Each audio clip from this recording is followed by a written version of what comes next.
Scene 1. George is a depressed, middle-aged guy living with his girlfriend in a run-down apartment in a bad neighborhood. He arrives home carrying a box of random items from his desk as he just got fired. Hey, honey. Sorry I'm late. I had a pretty terrible day, so I stopped at the bar for a little bit. I know you don't like when I go there, but it wasn't for very long, and I really needed it today. Oh, but don't worry. Pulls mousetrap out of pocket. I still remember to pick up something to get rid of that mouse. I told you I wouldn't forget this time. George stalls for a bit. Honey, we really need to talk. They finally let me go today. Apparently they needed my office space to set up Jordan's new tanning bed. I know it's crap, but he is the boss's son. I know what you're going to say, that I just let them walk all over me again, that I'm a human doormat. I know, you're right. It's just, I guess I have a hard time standing up for myself sometimes. Most times, actually. He stops to listen. Honey, are you there? Sharon? George walks off stage into the other room looking for Sharon and then walks back. Where the hell is she? Maybe she's out shopping or something.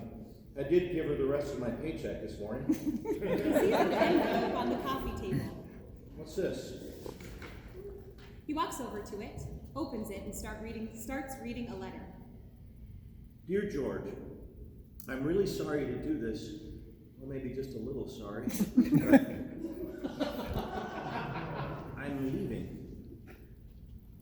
The truth is, you're a loser, and I'm tired of putting up with it. I've met this great guy named Jordan, who's everything you're not. Strong, confident, good-looking, good in bed. He even has his own tanning bed I can use whenever I want. Anyway, don't bother calling me. It won't do you any good. P.S. The landlord dropped off an eviction letter today. I attached it to this letter. Goodbye, George.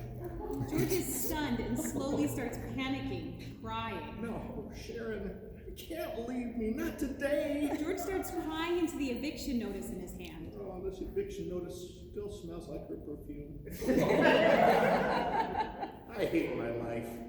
George sees a bottle of whiskey on the counter and reaches for it and starts drinking some more as the scene fades to black and time passes.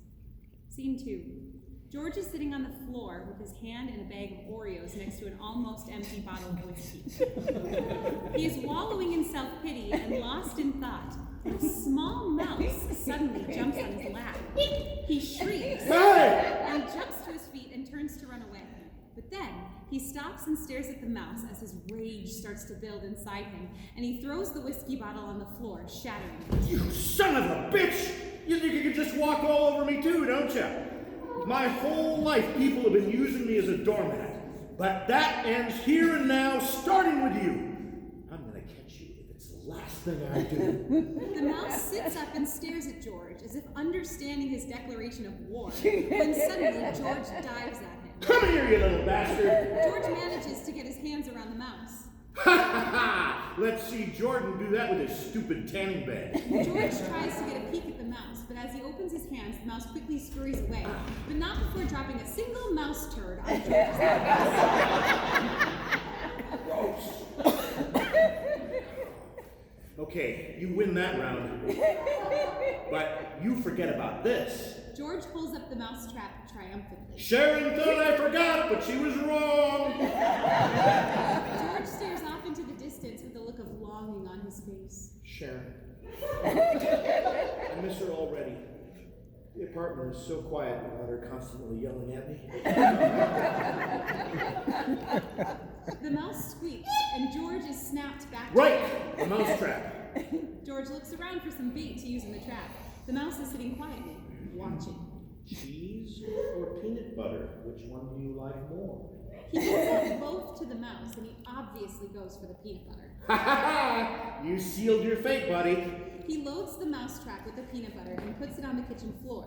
Still mostly drunk, he then staggers onto the couch, passes out, and lights fade. Scene 3. Lights slowly come up, and George is obviously having a nightmare. He suddenly wakes up with a jolt. It's now later at night, and the apartment is dark. The dream upset him a lot, and he still feels a sense of panic. While looking around the room, he looks over to the kitchen and sees the mouse sitting on the unsprung mousetrap, cooling himself after eating the peanut butter. Seriously? The trap didn't even work? He lies back down in the stifling heat of his apartment, thinking about his dream and trying to will his headache to go away when he hears the mouse squeak again.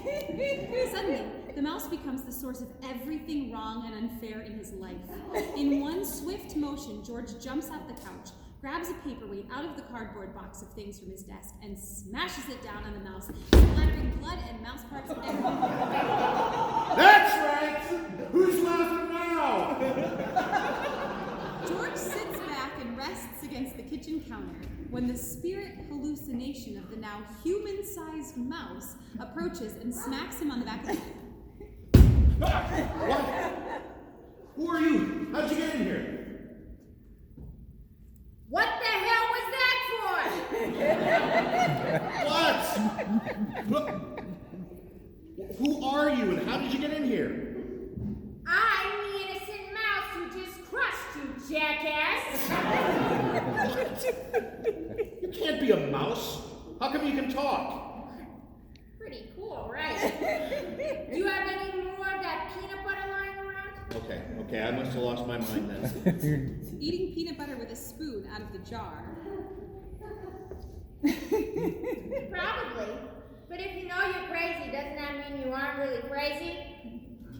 Yeah, that's true. I can't be crazy. On the other hand, you did just take advice from a giant dead mouse, and that sounds pretty crazy. Shut up!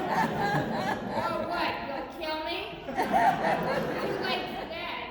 Although I'm surprised you were able to do it without screwing it up. It figures that even when I go crazy, it ends up being something lame, like a giant mouse that won't shut up. Yeah, that does sound like you. George slams the peanut butter jar for the mouse in anger. Hey, don't get mad at me, tough guy. It's not my fault your life is a mess. You're right. How did things go so wrong? Don't ask me. I think I'm just a figment of your fractured psyche, probably manifested from guilt in taking my life so violently when I'm hardly the one you should be mad at. You're right. I should be going after Sharon. Whoa! Take it easy, Texas. What good is that going to do? Do you feel better now that you killed me? Not really. Plus, if you did that, Sharon would probably start haunting you too. Oh, God. Right. If I killed her, she'd never let me hear the end of it. Exactly. So what are you saying? Who should I be mad at? Landlord enters room. George, did you get that eviction letter? Sees mouse guts on the floor. Gross! I'm taking that out of your deposits. Anyway, I want you out by the end of the month. The landlord exits back out in the hallway. George stares at the door and without thinking grabs the paperweight and chases after him. George, wait! We hear a clubbing noise and George comes back in with a kind of shocked look on his face. Damn it, George, I'm trying to help you fix your life, and this isn't helping. I'm sorry, okay? I don't know what came over me. It's a lot like what happened when I killed you. The landlord's spirit enters and No! Not this again! I told you this would happen. Now we both have to deal with this guy and his perpetual meat sweats. You think death, being a ghost, would get rid of the smell? Are you a talking mouse? Wait, am I dead? Does that mean I'm a ghost? We're still trying to figure that out. George is losing his mind, so you might be part of his imagination. What the hell, George? I was just doing my job. I know, I'm sorry. I just snapped. I've had a really bad day, and apparently hitting things with a paperweight is my coping mechanism. George, lock the door and don't answer it for anyone. I don't want you killing a Jehovah's Witness or something. It's already getting crowded in here. I'm not going to kill anyone else. I just need to figure out what to do with my life. Well, you better add hiding a body to your list unless you want to go to prison. And while you're at it, I need you to go to my apartment and delete my internet history on my computer.